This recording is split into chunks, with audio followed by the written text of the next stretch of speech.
Robert Shipman Jr. I'm the sous chef here at the Vista at Shaw Hall in the River Trail neighborhood. Today I'm going to be making a miso glazed tofu with brown rice and some stir-fried vegetables. I chose miso marinated tofu because a lot of our students like the tofu, have a little something extra on it. And miso is a very healthy thing to do with fermented soybean paste. So, hope you enjoy.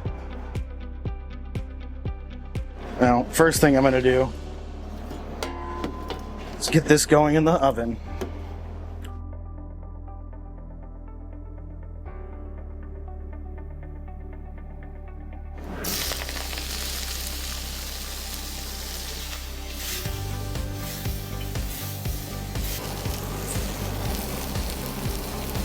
This is just simple. I'm trying to focus on health.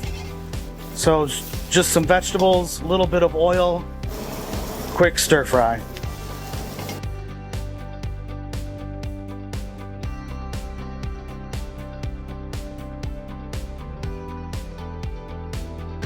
And there it is. I might want to make sure that since the grain is the star of the party, that I've got that visible with the vegetables, the tofu finished with a little green onion and some sesame seeds.